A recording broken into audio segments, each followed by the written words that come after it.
మిత్రులారా, ఆనాడు శాసనసభ ఎన్నికల సందర్భంగా వివిధ ప్రాంతాలలో పర్యటన చేస్తూ దాదాపుగా 6 గంటలు ఆలస్యంగా వచ్చిన తుంగతుర్తి ఆనాడు బహిరంగ సభలో లైట్లు లేకపోయినా చీకట్లు ముసురుకున్నా మీరే మీ సెల్ ఫోన్లతో లైట్లు పెట్టి ఆనాడు పెద్ద ఎత్తున వేలాది మంది కాంగ్రెస్ పార్టీ కార్యకర్తలు తరలి వచ్చి తప్పకుండా తుంగతుర్తి శాసనసభ నియోజకవర్గ గడ్డ మీద కాంగ్రెస్ జెండా ఎగరేస్తామని అండగా నిలబడి ఆనాటి తర్వాత మళ్ళీ ఈనాడు కూడా అదే ఉత్సాహంతో ఊపుతో మీరందరూ కూడా నన్ను కలవడానికి అభినందించడానికి విచ్చేసినందుకు మీకు అందరికీ మనస్ఫూర్తిగా ధన్యవాదాలు. మిత్రులారా, ఈ తుంగతుర్తి గడ్డకు ఒక గొప్ప చరిత్ర ఉన్నది. ఇంతకుముందే చెప్పిండ్రు, భీమిరెడ్డి నరసింహారెడ్డి గారి నుంచి మొదలు పెడితే ఈ నల్గొండ జిల్లాలో సాయుధ రైతాంగ పోరాటానికి ఊపిరిలూది ఆనాడు ఇది నల్లగొండ అని ఈనాడు ఇది నల్లగొండ అంటే ఆనాడు ఇది నల్లగొండ కాదు ఎర్రగొండ అని చెప్పి ఈ ప్రాంతం నుంచి ఉద్యమానికి ఊపిరిలూది భూమి కోసం, భుక్తి కోసం, విముక్తి కోసం సాయుధ రైతాంగ పోరాటాన్ని నిర్మించి నిజాము నవాబుల నుంచి, రజాకర్ల నుంచి విముక్తి కలిగించిన గడ్డ ఏది అంటే అది నల్లగొండ గడ్డ, తుంగతుర్తి ప్రాంతం అని చెప్పి ఈరోజు మనం చెప్పుకోక తప్పదు. ఈ నల్లగొండ ప్రాంతానికి మొట్టమొదటి పార్లమెంట్ ఎన్నికలు జరిగినప్పుడు ఆనాటి ప్రధానమంత్రి పండిట్ జవహర్లాల్ నెహ్రూ కంటే కూడా రావి నారాయణ రెడ్డి గారికి అత్యధిక మెజారిటీ ఇచ్చి ఈ ప్రాంత సాయుధ రైతాంగ పోరాట పౌరుషాన్ని దేశానికి చాటి చెప్పిన ప్రాంతం. ఈ ప్రాంతంలో ఒక ధర్మభిక్షం కావచ్చు, ఒక దొడ్డి కొమరయ్య కావచ్చు, ఆరుట్ల కమలాదేవి కావచ్చు, మల్లు స్వరాజ్యం కావచ్చు, సాయుధ రైతాంగ పోరాటంలో నిలబడి పేదల కోసం అసూల బాసిన వాళ్ళు ఎంతో మంది నల్గొండ జిల్లా నుంచి ఉన్నారు. ఈ నల్గొండ జిల్లా చరిత్రనే తెలంగాణ చరిత్ర అంటే అతిశయోక్తి కాదు. ఈనాడు తెలంగాణ చరిత్ర ఎవరు లిఖించినా, చరిత్రకారులు ఎవరు ప్రస్తావించినా నల్గొండ గడ్డ గురించి ప్రస్తావించకుండా ఉండలేరు. అలాంటి ఈ గడ్డ మీద నుంచి ఈనాడు పేదలకు అందించే రేషన్ కార్డుల కార్యక్రమాన్ని ఏర్పాటు చేసుకోవడం అంటే తెలంగాణ నలుమూలల పేదలకు 4 కోట్ల మంది ప్రజలకు ఈ రోజు కడుపు నిండా సన్న బియ్యం వండి అన్నం పెట్టే రోజులు వచ్చినాయి. అందుకే వేలాది మంది మా అక్కలు, మా ఆడబిడ్డలు ఇక్కడికి వచ్చి ఆశీర్వదించడానికి వచ్చిండ్రు. వాళ్ళందరినీ నేను మనస్ఫూర్తిగా అభినందిస్తున్నా. మిత్రులారా, ఈ నల్గొండ జిల్లాలో కాంగ్రెస్ పార్టీకి ఉన్న అనుబంధం ఈ నల్గొండ ప్రాంతాన్ని సస్యశ్యామలం చేయాలని ఆనాటి మొట్టమొదటి ప్రధానమంత్రి పండిట్ జవహర్లాల్ నెహ్రూ గారు నాగార్జున సాగర్ ని నిర్మించి నల్గొండ జిల్లాకు నీళ్లు ఇవ్వాలని నాగార్జున సాగరే కాదు, శ్రీశైలం కావచ్చు, ఎస్ఆర్ఎస్పి కావచ్చు, ఆనాడు పండిట్ జవహర్లాల్ నెహ్రూ గారు కట్టిన ప్రాజెక్టులే ఇవాళ తెలంగాణ ప్రాంత రైతాంగాన్ని వీళ్లు తడుపుతున్నాయి. అదే కాదు, ఈ నల్గొండ జిల్లాలో ఈ ప్రాంతంలో పారుతున్న మూసీ నది ఆనాడు కాంగ్రెస్ పార్టీ నిర్మించింది. కాంగ్రెస్ పార్టీ నల్గొండ జిల్లాకు నీళ్లు ఇచ్చింది. ఇవాళ నేను అడుగుతున్న మిత్రులారా, ఇవాళ ఒక ఆయన ఎట్లొస్తాడో ముఖ్యమంత్రి అడ్డుకుంటా ఆయన గోదావరి నీళ్లు తేలేదు అని అన్నాడట. నేను ఆయనకు చెప్పదలుచుకుని పక్కనే కూతవేటు దూరం ఉంది, ఈ పక్కనే ఉన్నాడు. ఆయన ఉన్నది 3 అడుగులు, ఆయన 6 అడుగులు ఎత్తే కూర్చున్నాడట ముఖ్యమంత్రిని అడ్డుకుంటా అని. 3 అడుగులు ఆయనకు నేను ఒక్క మాట చెప్పదలుచుకున్నా. 3 రోజులు అవకాశం ఇస్తే గోదావరి జలాలు తుంగతుర్తి నియోజకవర్గానికి తెస్తా అని ఆయన పేపర్ల ప్రకటన చూసిన. 3 రోజులు కాదు, 10 ఏళ్లు మీకు అవకాశం ఇచ్చిండు. ఎందుకు దేవాదుల నుంచి తుంగతుర్తికి నీళ్లు తీసుకురావలేదు? గోదావరి జలాలతోని ఈ ప్రాంత భూములను ఎందుకు తడపలేదు అని నేను అడుగుతున్నా. అందుకే ఆయనకు చెప్పదలుచుకున్నా, అయ్యా గ్లాసులో సోడా పోసినట్టు కాదు గోదావరి జలాలు తుంగతుర్తికి తేవడం అంటే. నీకు తెలిసిన విద్య ఒక్కటే, దొరగారి ముందల చేతులు కట్టుకొని గ్లాసులో సోడా పోయడమే, కానీ నీకు తెలిసిన విద్య అంతకంటే లేదు. నీ ఊరు మండలం చేసుకున్నావు, మండల ఆఫీస్ అన్న తెచ్చుకున్నావా? ఎంఆర్ఓ ఆఫీస్ అన్న తెచ్చుకున్నావా? పోలీస్ స్టేషన్ అన్న తెచ్చుకున్నావా? 10 ఏళ్ళు మంత్రిగా ఉండి నీ నాయకుడు ముఖ్యమంత్రిగా ఉంటే నీ సొంత మండలానికి ఒక ఎంఆర్ఓ ఆఫీస్, ఎంపీడీఓ ఆఫీస్, ఒక పోలీస్ స్టేషన్ తెచ్చుకోలేని సన్నాసివి ఇవాళ మా మందుల సామెలు తీసుకొస్తే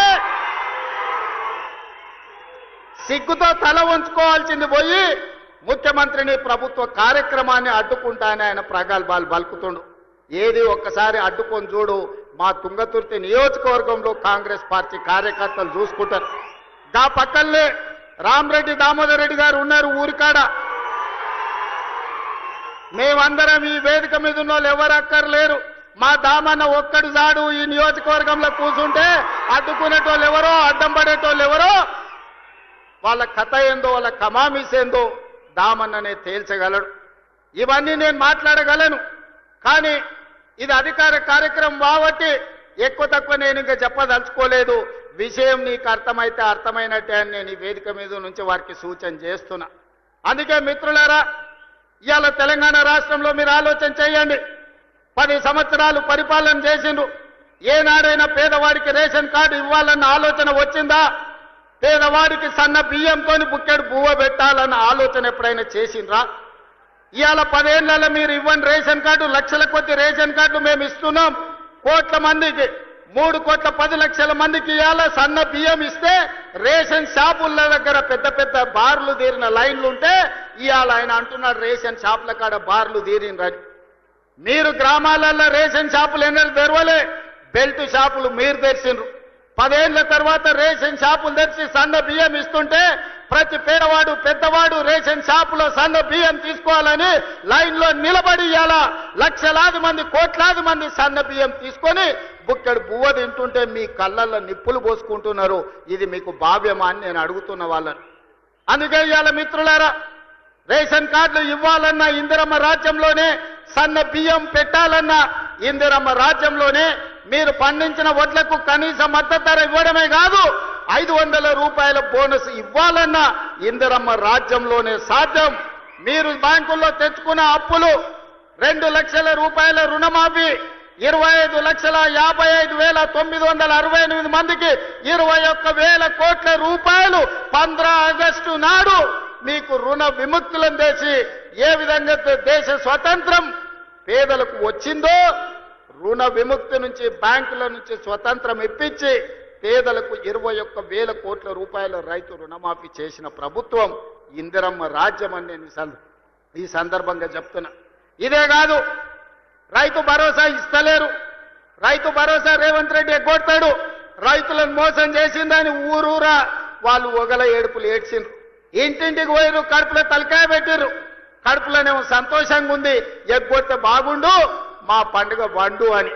కానీ ఆనాడు తుమ్మల నాగేశ్వరరావు గారిని, బట్టు విక్రమార్క గారిని, మంత్రివర్గ సభ్యులందరినీ పిలిచి పేదలకు రైతు భరోసా చెయ్యాలి, 9 రోజుల్లో 9,000 కోట్లు, 1,49,00,000 మంది రైతులకు, ఈ రోజు మన 1,49,00,000 ఎకరాలకు 70 లక్షల మంది రైతులకు 9,000 కోట్లు రైతు భరోసా ఖాతాలో 9 రోజుల్లో వేసి రైతుల కళ్ళల్లో సంతోషం చూసినాం. వ్యవసాయం దండుగ కాదు, వ్యవసాయం పండుగ అని గిట్టుబాటు ధరతో పాటు బోనస్ ఇచ్చినాం. రైతు రుణమాఫీతో పాటు రైతు భరోసా కార్యక్రమాలను అమలు చేసినాం. మీరు పండించండి, మీరు పండించిన చివరి గింజ వరకు కొనుగోలు చేస్తాం, 500 రూపాయల బోనస్ ఇస్తామని చెబితే 1 సంవత్సరం తిరిగే లోపలనే 2,85,00,000 మెట్రిక్ టన్నుల వడ్లు పండించి భారతదేశంలోనే తెలంగాణ రాష్ట్రం నెంబర్ 1 గా నిలబడి ఈరోజు దేశమే తలెత్తుకునే విధంగా వరి ధాన్యాన్ని ఉత్పత్తి చేసిన రాష్ట్రం తెలంగాణ ఉన్నది అని అంటే ఈరోజు మన రైతుల యొక్క కృషి, కాంగ్రెస్ ప్రభుత్వం యొక్క ప్రయత్నం అని చెప్పి నేను ఈరోజు చెప్పదలుచుకున్న మిత్రులారా. అందుకే మిత్రులారా, ఈరోజు రైతులు సంతోషంగా ఉన్నప్పుడే, రైతును రాజును చేసినప్పుడే ఇందిరమ్మ ఆత్మ శాంతిస్తుంది. సోనియమ్మ ఇచ్చిన తెలంగాణ ఒక పండుగ జరుపుకుంటుంది. దానికోసమే మిత్రులారా, రైతులకు సంబంధించిన రైతు భరోసా కావచ్చు, రైతు రుణమాఫీ కావచ్చు, కనీస మద్దతు ధర కావచ్చు, సన్న బియ్యం కావచ్చు, రేషన్ కార్డు కావచ్చు. ఇవాళ ఆనాడు కొత్త కోడలు వస్తే రేషన్ కార్డులో పేరు ఉండేది కాదు. పక్క ఊరికి పోతే పేరు వచ్చేది కాదు. ఇవాళ అందుకే ఉత్తమ్ కుమార్ రెడ్డి గారు మేమందరం ఆలోచన చేసి దాదాపుగా 26 లక్షల మందికి ఇవాళ రేషన్ కార్డుల పేర్లు మార్చుకునే అవకాశం ఇచ్చినాం. 5,61,000 కార్డులతోని 17 లక్షల మందికి కొత్త రేషన్ కార్డులు ఇచ్చి 40 లక్షల పైగా ఈ రోజు తెలంగాణ బిడ్డలకు సన్న బియ్యం అందిస్తున్నాం. 3,10,00,000 మంది దాదాపుగా ఇవాళ సన్న బియ్యం తింటున్నారు అని అంటే కాంగ్రెస్ పార్టీ ఇందిరమ్మ రాజ్యంలో మనం తీసుకున్న నిర్ణయాలు. ఇవాళ ఇదే కాదు, రైతులే కాదు, మా ఆడబిడ్డలు మా అక్కలు ఆలోచన చేయాలి. ఆనాడు 10 ఏళ్లలో ఎట్లుండే పరిస్థితి, ఎన్నడన్నా మీరు ఎట్లున్నారని ఎవరన్నా అడిగినరా అక్క? ఓట్లు వచ్చినాడు మీ ఓట్ల కోసమే వచ్చిండ్రు తప్ప మళ్ళీ ఎన్నడన్నా మీరు ఎక్కడున్నారు ఎట్లున్నారని ఎవరన్నా అడిగినరా? కానీ ఇందిరమ్మ రాజ్యంలో స్వయం సహాయక సంఘాలు 67 లక్షల మంది ఆడబిడ్డల్ని తలుపు తట్టి అక్క బాగున్నారా, పండుగ పూట మీకు ప్రతి ఆడబిడ్డకు 2 చీరలు ఇవ్వాలని ఈనాడు ప్రతి స్వయం సహాయక సంఘంలో ఉన్న ఆడబిడ్డలకు ప్రతి వాళ్లకు 2 చీరలు ఇవ్వాలని, అదే విధంగా 0 వడ్డీతోని 21,000 కోట్ల రూపాయలు ఇవాళ మీకు బ్యాంకుల్లో అప్పులు ఇప్పించి ఇవాళ ఆర్థికంగా నిలబెట్టిన రుణాలు ఇప్పించడమే కాదు, ఇవాళ ఆర్టీసీ బస్సుల్లో మీకు ఉచిత ప్రయాణం ఏర్పాటు చేస్తే ఒకనాడు అమ్మగారి ఇంటికి వెళ్ళాలన్నా అమ్మవారిని దర్శించుకోవాలన్నా ఇంటి ఆయన దగ్గర చేయి ఆపే పరిస్థితి. ఇవాళ మా అక్కలు చెప్పాలి, ఆ ఇంటి ఆయన పని మీద బాయికాడిపోతే అక్క అమ్మగారి ఇంటికి పోయి అమ్మని చూసి మళ్ళీ ఇంటికి వచ్చేటట్టుంది. చెయ్యి ఆపితే బస్సు ఆగుతుంది, ఇంటికాడ దించిపోతుంది. ఎవరైనా ఈడున్న మా అక్కల్ని అడుగుతున్నా, అక్క ఎవరైనా ₹1 అడుగుతురా మిమ్మల్ని బస్సులలో? ఏ బస్సు ఎక్కినా ఉచితంగా మిమ్మల్ని తీసుకెళ్తురు కదా. ఇది ఇందిరమ్మ రాజ్యంలోనే సాధ్యమైంది. స్వతంత్రం వచ్చినప్పటి నుంచి కానీ తెలంగాణ రాష్ట్రంలో కానీ ఉచితంగా బస్సు ప్రయాణం జరిగిందా ఎన్నడైనా మీరు ఆలోచన చేయండి. ఇవాళ ఈ 18 నెలల 6,500 కోట్లు మా ఆడబిడ్డల కోసం ఉచిత బస్సు ప్రయాణానికి ఇవాళ మనం ఖర్చు పెట్టడం జరిగింది. మేము ఖర్చు అనుకుంటలేం, మా ఆడబిడ్డల ఆత్మ గౌరవం కోసం మేము ఇచ్చే ఆడబిడ్డ కానుక అని ఈ ప్రభుత్వం అనుకుంటున్నది. మీ సోదరుడుగా మీ రేవంత్ అన్న ఇది ఆడబిడ్డకు కానుకగా, మీ అన్నగా మీ తమ్ముడుగా మీకోసం పెడుతున్న పెట్టుబడి అని నేను ఈరోజు అంటున్నా. అదేవిధంగా ఇవాళ ఉచితంగా ఆర్టీసీ బస్సులో ప్రయాణం చేయడమే కాదు, ఈ ఆర్టీసీ బస్సులకే యజమానులను చెయ్యాలని ఆడబిడ్డలకు 600 బస్సులు కొనిచ్చి ఆర్టీసీకి కిరాయికి పెట్టి ఇవాళ 600 బస్సులు 1000 బస్సుల వరకు పెంచాలి. ఆడబిడ్డలకు 1000 బస్సులు కొనిచ్చి వాళ్ళ బస్సులే ఆర్టీసీకి కిరాయికి నడిపేటట్టు చేసి ఆర్టీసీ బస్సుల యజమానులను ఇవాళ కాంగ్రెస్ పార్టీ ఆడబిడ్డలకు చేసింది. ఇదే కాదు, 200 యూనిట్లు ఉచితంగా మీ ఇంటి కరెంట్ ఇవ్వడమే కాదు, విద్యుత్ ఉత్పత్తి చేసే మీకు సోలార్ పవర్ ప్లాంట్స్ మీకు ఇచ్చి, ఒకనాడు సోలారు విద్యుత్ ఉత్పత్తి అంటే అదాని అంబానీలే చేసుకునేటోళ్ళు, కానీ ఇవాళ మా ఆడబిడ్డలు సోలారు విద్యుత్ ఉత్పత్తి చేస్తున్నారు. 1000 మెగావాట్ల సోలారు విద్యుత్తు చేసే ప్లాంట్లు మా ఆడబిడ్డలకిచ్చి విద్యుత్ శాఖతో ఒప్పందం చేసి ఇవాళ కోటీశ్వరులను మా ఆడబిడ్డలను చేసే పరిస్థితి ఇవాళ తెలంగాణ రాష్ట్రంలోనే వచ్చింది. అదే కాదు, ఆనాడు పెట్రోల్ బంకులు అంటే అంబానీలు నడుపుకునే రిలయన్స్ పెట్రోల్ బంకులని, కానీ ఇవాళ స్వయం సహాయక సంఘాలకు జిల్లా కేంద్రాలలో ఎక్కడెక్కడ ప్రభుత్వ స్థలాలు ఉంటే స్వయం సహాయక సంఘాలకు మీకు స్థలాలు ఇచ్చి పెట్రోల్ బంకులు నడిపించి రిలయన్స్ అంబానీలతో పోటీ పడే విధంగా ఇవాళ పెట్రోల్ బంకులు నడిపించే బాధ్యత మా ఆడబిడ్డలకు మా అక్కలకు ఇచ్చినాం. ఇవాళ పాఠశాలలు గ్రామాలలో ఉండే బడులు అమ్మ ఆదర్శ పాఠశాల పేరు మీద పాఠశాలల నిర్వహణ ఇవాళ మీకే ఇచ్చినాం. పాఠశాలకు హాస్టళ్లకు కూరగాయలు కొనుగోలు చేసే కాంట్రాక్టు మీకే ఇచ్చినాం. ఇవాళ పిల్లలకు బట్టలు కుట్టే బిజినెస్ ఇవాళ మీ చేతుల్లో పెట్టినాం. తల్లి చేతుల్లో పెడితే బిడ్డకి ఎట్లాంటి బట్టలు కుట్టాలనో సమయానికి ఎట్లా ఇవ్వాలనో అక్కలు చెల్లెండ్లు ఇవాళ ఇస్తారు అని చెప్పి అది కూడా మీ చేతుల్నే పెట్టినాం. ఇవాళ పిల్లల అటెండెన్స్ పంతుల్లో తీసుకుంటే పంతుల్లో అటెండెన్స్ మా అక్కలు తీసుకునేటట్టు గ్రామాలలో తండాలలో గూడాలలో మారుమూల పల్లెల్లో ప్రభుత్వ పాఠశాలల్లో మంచి చదువు చెప్పించాలి. పేదల పిల్లలు డాక్టర్లు లాయర్లు ఇంజనీర్లు కావాలి, ఐఏఎస్లు ఐపీఎస్లు అయి రాజ్యాలు ఏలాలి అని ఇవాళ ప్రభుత్వ పాఠశాలల్లో మంచి చదువులు అప్పజెప్పే కార్యక్రమాన్ని మా ఆడబిడ్డల చేతిలో పెట్టినాం. ఇవాళ మీ చదువుకున్న పిల్లలు ముఖ్యంగా నల్గొండ జిల్లా ఉస్మానియా యూనివర్సిటీ కేంద్రంగా ఏ ఎస్ఐ మా మహబూబ్ నగర్ జిల్లాలో ఎవరిని గదులు ఇచ్చినా ఏం పేరయ్యా ఏ ఊరయ్యా అంటే ఎవరైనా నల్గొండ జిల్లా అని చెప్తారు. ఇవాళ ఎస్ఐలు కానిస్టేబుల్ ఇవాళ డిఎస్పీలు అంటే నల్గొండ జిల్లా కేంద్రం. ప్రభుత్వ ఉద్యోగ ఖాళీలు భర్తీ చేయక పెండింగ్ పెడితే 10 సంవత్సరాలు దిల్సుఖ్ నగర్ చౌరస్తాల్లో, అశోక్ నగర్ చౌరస్తాల్లో, అమీర్పేట చౌరస్తాల్లో ఏండ్ల కొద్ది కోచింగ్ సెంటర్ల చుట్టూ తిరుగుతుంటే నిరుద్యోగ యువకులకు సంవత్సరం తిరిగే లోపల 60,000 ప్రభుత్వ ఉద్యోగ నియామక పత్రాలు ఎల్పీ స్టేడియంలో అందించి దేశంలోనే రికార్డు సృష్టించిన ప్రభుత్వం కాంగ్రెస్ ప్రభుత్వం, ప్రజా ప్రభుత్వం. ఇవాళ ఈ వేదిక మీద నుంచి నేను మాటిస్తున్నా, 2.5 సంవత్సరాలు ఈ ప్రభుత్వం పూర్తి చేసుకునే లోపల 1,00,000 ప్రభుత్వ ఉద్యోగాలు ఇచ్చి 1,00,000 మంది నిరుద్యోగ యువకులను ఉద్యోగాలు కల్పించి వాళ్ళ కుటుంబం ఆత్మ గౌరవంతో బ్రతికే విధంగా ఉజ్వల భవిష్యత్తు అందించే విధంగా ఈ ప్రభుత్వం చర్యలు చేపడుతుందని చెప్పి నేను ఈ సందర్భంగా తెలియజేస్తున్న మిత్రులారా ఇవాళ ఆలోచన చేయండి. 10 ఏళ్ళు వాళ్ళ చేతుల్లోనే ఉన్నది. 20 లక్షల కోట్లు చంద్రశేఖరరావు చేతికి వచ్చినాయి. 1,00,000 కోట్లు పెట్టి కట్టిన కాళేశ్వరం ఇవాళ కూలేశ్వరం అయిపోయింది. కట్టింది కూలింది 3 ఏళ్లలోనే అయిపోయింది. వెనకటికెవడో బుద్ధిమంతుడంట పందిరేస్తే కుక్కతో తలిగి కూలిపోయిందంట. చంద్రశేఖరరావు కట్టిన కాళేశ్వరం 3 ఏళ్లలో కూలేశ్వరం అయింది. నేను అడుగుతున్న ఇవాళ ఈడికి వచ్చిన వాళ్ళని ఇంజనీర్లను తెలంగాణ మేధావులను ఆలోచన చేయండి. 60-70 ఏళ్ల కింద మేము కట్టిన నాగార్జున సాగర్ ఎట్లుంది, మేము కట్టిన మూసీ నది ఎట్లుంది, మేము కట్టిన శ్రీశైలం ఎట్లుంది, మేము కట్టిన శ్రీరామ్ సాగర్ ఎట్లుంది, మేము కట్టిన కల్వకుర్తి ఎట్లుంది, భీమా ఎట్లుంది, నెట్టంపాడు ఎట్లుంది, కోయిల్ సాగర్ ఎట్లుంది, జూరాల ప్రాజెక్ట్ ఎట్లుంది. మాట్లాడదామా, చర్చ చేద్దామా? నాగార్జున సాగర్ కట్ట మీద మేం కట్టింది ఎట్లుందో మీరు కట్టిన మేడిగడ్డ సుందిల్ల అన్నారం పోదమా? ఆడనే కూలిన కూలేశ్వరం కాడ మిమ్మల్ని ఉరి తీసిన తప్పు లేదు. మీరు కట్టుడు 1,00,000 కోట్లు మింగి తెలంగాణ ధనాన్ని దోసుకుని ఇవాళ 3 అడుగులైన ఆనాడు ఎట్లుండే ఈనాడు ఎట్లున్నాడో మీరు ఒక్కసారి ఆలోచన చెయ్యండి. ఆనాడు గంజి కష్టం ఉన్న 3 అడుగులైన ఇవాళ బెంజ్ కార్లలో తిరుగుతుండే ఎక్కడి నుంచి వచ్చినాయో మీరు ఒక్కసారి ఆలోచన చేయండి. ఇవాళ మీరు మమ్మల్ని పని చేయలేదంటారా? ఇవాళ తుంగతుర్తికి పెద్దలు ఉత్తమ్ కుమార్ రెడ్డి గారు చెప్పిండ్రు, దేవాదుల నుంచి ఇక్కడికి నీళ్లు తేవాలే ప్యాకేజ్ నెంబర్ 6 నుంచి అని ఈ వేదిక మీద నుంచి నేను మాట ఇస్తున్నా. తుంగతుర్తి శాసనసభ నియోజకవర్గానికి దేవాదుల ద్వారా గోదావరి జలాలను తరలించి మీ ప్రాంతాన్ని సస్యశ్యామలం చేసే వరకు మా ప్రభుత్వం విశ్రమించదు.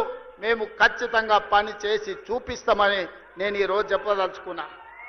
ధర్మారెడ్డి కాలువ కావచ్చు, పిలాయిపల్లి కాలువ కావచ్చు, బునియాది కాలువ కావచ్చు, ఎస్ఎల్బిసి టన్నెల్ కావచ్చు, ఆనాడు మేము మొదలు పెడితే నువ్వు పూర్తి చేయలేకపోయినావు. ఏట్లో రాయి తీయ కూట్లో రాయి తీయలేనోడంట ఏట్లో మునిగి పెద్ద బండరాయి తీస్తాడంట. ఈ మునగాడంట గోదావరి జలాలు తుంగతుర్తికి తెస్తాడంట. 10 ఏళ్ళు మన గడ్డి వీకినవా? ఫామ్ హౌస్ల దొర దగ్గర గాడిద పని చేసినావా అని నేను అడుగుతున్నా. 10 ఏళ్ళలో ఒక్కరోజైనా ఆలోచన చేసినవా? తులసి వనంలో గంజాయి మొక్కలాక ఆడొక్కడి గెలిచి ఏకలింగం ఏందేందో మాట్లాడుతున్నాడు. ఆ కాంగ్రెస్ పార్టీ కార్యకర్తలారా మీరే చూసుకోండి. ఆ ఏకలింగంను ఇవాళ ఈ నల్గొండ జిల్లా తులసి వనంలో ఒక గంజాయి మొక్క మొలిసింది. పక్కనే వచ్చేసారి కూకటి వేళ్లతో నా గంజాయి మొక్కను బీకే బాధ్యత మీదే అని చెప్పి నేను ఈ సందర్భంగా తెలియజేస్తున్నా. మిత్రులారా, తుంగతుర్తి కాంగ్రెస్ పార్టీ కార్యకర్తల గురించి ఎంత చెప్పినా తక్కువే. ఆనాడు మందుల శామ్యుల్కు ఢిల్లీ టికెట్ ఇచ్చినప్పుడు కాంగ్రెస్ పార్టీ ఆశీర్వదించినప్పుడు మందుల శామ్యుల్ నేను అడిగిన పిలిచి ఎంత ఉందని 50 ఉంది సార్ అన్నాడు. మళ్ళీ ఎస్సనగదు ఉంది మందుల శామ్యుల్ దగ్గర బాగానే జమ చేసిండు అనుకున్నా. 50 అంటే అన్నా 50,000 ఉన్నాయి సార్ అన్నాడు. జేబులో 50,000 పెట్టుకొని తుంగతుర్తికి వస్తే 60,000 మెజార్టీతోని గెలిపించిన మీ రక్తాన్ని చెమటగా మార్చి సోనియమ్మ ఆశీర్వదించి పంపించిన మందుల శామ్యుల్ జేబుల్లో సోనియమ్మ ఫోటో పెట్టుకొని వస్తే మీరు గుండెల్లో పెట్టి చూసుకొని భుజాల మీద మోసి ఈ రోజు 60,000 పైచిలకు మెజార్టీతోని ఇవాళ ఎమ్మెల్యేని చేసిండ్రు. మందుల శామ్యుల్ వాళ్ళందరూ నీ కుటుంబ సభ్యులు, నీ సోదరు, వాళ్ళందరినీ నువ్వు మంచిగా చూసుకోవాలి. వాళ్ళందరి కష్ట సుఖాలల్లో కలుపుకపోవాలి. ఒకరికి బాధ ఉంటుంది, ఒకరికి దుఃఖం ఉంటుంది, ఒకరికి కోపం ఉంటుంది, ఒకరికి ఆలోచన ఉంటుంది, ఒకరికి ఆశ ఉంటుంది. నువ్వు స్థానిక శాసనసభ్యుడివి, ఓపికతోనే అందరినీ కలుపుకపోవాలి. ఎందుకంటే ఆ ఎల్లా కేవలం సోనియమ్మ మాట మీద నిన్ను 60,000 మెజార్టీతో వీళ్ళే గెలిపించారు. వీళ్ళే భుజాల మీద మోచిన రాయల్లో సోనియమ్మని నమ్ముకొని ఇవాళ వాళ్ళని కడుపులో పెట్టి చూసుకోవాల్సిన పెద్దన్న బాధ్యత నీదే. ఏదన్నా సమస్యలు ఉంటే ఆ పక్కల ఉత్తమాన్ని ఉన్నాడు, లేకపోతే మీ ఎంపీ సాపు చామల కిరణ్ ఉన్నాడు, కాదు కూడదంటే అడ్లూరు లక్ష్మణ్ ఉన్నాడు, అక్కడ కూడా కాకపోతే పైన నేను ఉన్నా. మీరెవ్వరూ ఆధైర్యపడకండి. స్థానిక సంస్థలలో సర్పంచ్ కావచ్చు, ఎంపీటీసీ కావచ్చు, జడ్పీటీసీ కావచ్చు, జిల్లా పరిషత్ కావచ్చు, ఏ ఎన్నికలైనా మిమ్మల్ని గెలిపించే బాధ్యత, మిమ్మల్ని ప్రజాప్రతినిధులను చేసే బాధ్యత పార్టీ తీసుకుంటుంది, ప్రభుత్వం తీసుకుంటుంది. మందుల శామ్యుల్ని గెలిపించిన బాధ్యత మీరు తీసుకున్నారు, మిమ్మల్ని గెలిపించే బాధ్యత పార్టీ తీసుకుంటుంది. తొందరలోనే స్థానిక సంస్థల ఎన్నికలు రాబోతున్నాయి. వేదిక మీద ఉన్న నాయకుల ఎలక్షన్లు అయిపోయినాయి, ఎమ్మెల్యేలు అయిపోయినాయి, ఎమ్మెల్సీలు అయిపోయినాయి, ఎంపీలు అయిపోయినాయి. మా దయాకర్ ఎమ్మెల్సీ అయ్యండు, మా శంకర్ నాయక్ ఎమ్మెల్సీ అయ్యండు, ఆ పక్కల సత్యం ఎమ్మెల్సీ అయ్యండు. 4 ఇస్తే 3 మీకే ఇచ్చినమయ్య. నల్గొండలకు 4 ఎమ్మెల్సీలు కాంగ్రెస్ ఇస్తే 3టికి 3 మీ నల్గొండకే ఇచ్చినమయ్య. మంత్రులు మీ దగ్గరనే ఉన్నారు, ఎంపీలు అన్ని మీరే గెలిపించారు, అన్ని మీ నల్గొండకే ఇచ్చినాం. ఏది మిమ్మల్ని కాదనిలే. ఎందుకంటే ఈ నల్గొండలో నిఖార్సైన కాంగ్రెస్ పార్టీ కార్యకర్తలు ఉన్నారు, కష్టపడతారు. కాబట్టి ఇవాళ మీకు అన్ని అవకాశాలు వచ్చినాయి. భవిష్యత్తులో కూడా ఈ నల్గొండ జిల్లాను ప్రత్యేకంగా చూసి ఇక్కడి పార్టీ కార్యకర్తలను కాపాడుకునే బాధ్యత పార్టీ ప్రత్యేకంగా తీసుకుంటుంది. మా మిత్రులు మహేష్ గౌడ్ గారికి అధ్యక్షునికి నేను సూచన చేస్తున్నా, నల్గొండలకు ప్రత్యేకంగా సమయం ఇచ్చి వాళ్ళతోని కూర్చొని మాట్లాడి వాళ్ళ సమస్యలు ఏమున్నాయో తీర్చు. వాళ్ళకి జర ఆవేశం ఎక్కువ కానీ వాళ్ళు షెడ్యూళ్ళు కాదు. జర కోపం వస్తే దాచుకునే తత్వం నల్గొండ జిల్లాకు లేదు. అందుకే ఈ కార్యకర్తలు గట్టిగా కోపంగా మాట్లాడతారు కానీ వివరించి చెప్తే అన్ని వింటారు. నాకు ఆ నమ్మకం, విశ్వాసం ఉంది.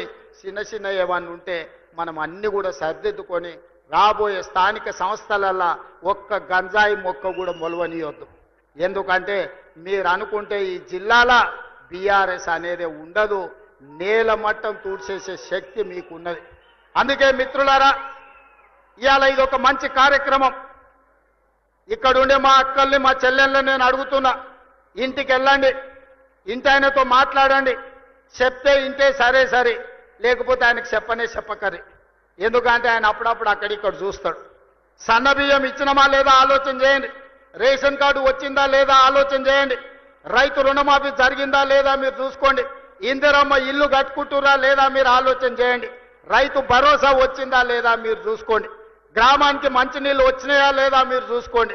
మీ అన్న, మీ సోదరుడు, మీ తమ్ముడు, మీ రేవంత్ అన్న ఎప్పుడు వచ్చినా మిమ్మల్ని కలుస్తున్నాడా లేదా చూడండి. ఆ ఏళ్ళ ముఖ్యమంత్రి ఎట్లుండే, ఇవాళ మీ అన్ననో మీ తమ్ముడో ఎట్లున్నాడో ఒక్కసారి ఆలోచన చెయ్యండి.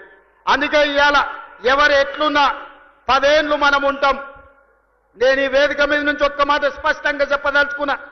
ఆశపడుతున్న వాళ్ళకు ఒంటె పెదాలంట ఊగులాడుకుంటూ ఉంటాయి, కింద నక్క కూర్చొని ఎదురు చూస్తుందంట ఒంటె పదాలు రాళ్ళు పడితే ఎత్తుకొని ఉరుకుదామని.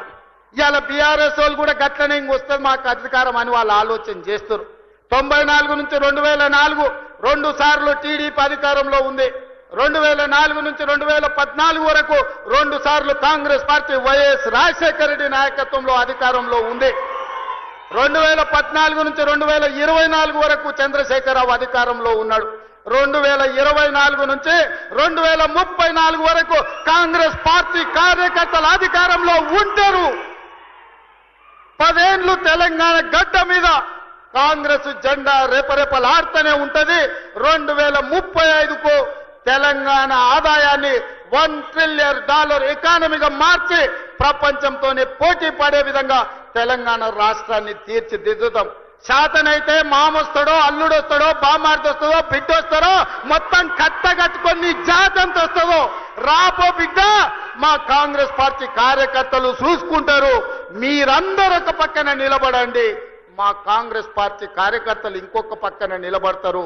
10 ఏళ్ళు ఎవడు వచ్చినా, ఎవడు ఏడ్చినా, ఎవడన్నా పోయి బాయిలో దుంకి సచ్చినా ఇందిరమ్మ రాజ్యమే ఉంటది, రైతు రాజ్యం ఉంటది. వ్యవసాయం దండుగ కాదు, వ్యవసాయాన్ని పండుగ చేసి ప్రతి కాంగ్రెస్ పార్టీ కార్యకర్తను వాళ్ళ జీవితాన్ని ప్రజలకు అంకితం చేసే విధంగా మన పరిపాలన ఉంటుంది. తెలంగాణ మోడల్ ఇవాళ ఎస్సీ ఉపకులాల వర్గీకరణ భారతదేశంలోనే అమలు చేసిన ఏకైక రాష్ట్రం తెలంగాణ రాష్ట్రం. అదే విధంగా 1931లో బ్రిటిష్ వాళ్ళు కులగణన చేస్తే 100 ఏళ్ల తర్వాత భారతదేశంలో మొట్టమొదటి రాష్ట్రం తెలంగాణ రాష్ట్రం. జనగణనలో కుల గణన చేసి దేశానికి ఆదర్శంగా నిలబడి నరేంద్ర మోడీ మెడలు వంచి దేశంలోనే కులగణన చేసే విధంగా ఇవాళ పరిపాలన అందిస్తున్న రాష్ట్రం తెలంగాణ రాష్ట్రం. ఇదే కాదు, రేపు జరగబోయే స్థానిక సంస్థలల్లా 42% బలహీన వర్గాలకు రిజర్వేషన్లు ఇస్తామని మా నాయకుడు రాహుల్ గాంధీ చెప్పిండు. అక్కడి సూర్యుడు ఇక్కడ ఉదయించిన 42% స్థానిక సంస్థలల్లా వార్డు మెంబర్లు, సర్పంచులు, ఎంపీటీసీలు, జడ్పీటీసీలు, జిల్లా పరిషత్తులు, మున్సిపాలిటీలలో 42% రిజర్వేషన్లు అమలు చేసే విధంగా మన పరిపాలన కొనసాగుతుంది. పాలితులుగా ఉన్న వాళ్ళను పాలకులుగా చేసే వాళ్ళను ఇవాళ మనము చేస్తాము. ఆనాడు దండం దొర అన్నోళ్ళనే ఇవాళ రాజ్యం నడిపే విధంగా వాళ్ళ చేతిలో అధికారాన్ని, రాజ్యాధికారాన్ని పెట్టడానికి ఇవాళ మన ప్రభుత్వం, మన పార్టీ ప్రయత్నం చేస్తుంది. ఈ ప్రయాణం 10 సంవత్సరాలు ఆగకుండా సాగాల్సిందే. మీ ఆశీర్వాదం ఉండాల్సిందే. నాకు సంపూర్ణమైన నమ్మకం వచ్చింది.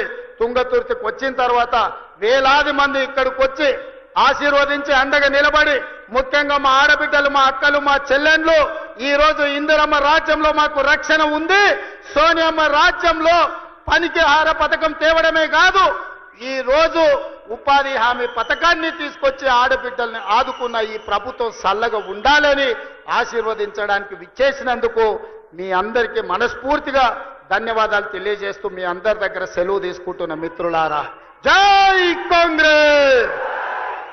గట్టిగా ఆ పక్కలోనే ఆయన గుండెలు ఆగాలి. ఊర్లో ఇంటికాడ టీవీలో చూస్తుండే గట్టిగా వినిపించాలి. సరేనా? జై కాంగ్రెస్, జై జై కాంగ్రెస్. ధన్యవాదాలు మిత్రులారా.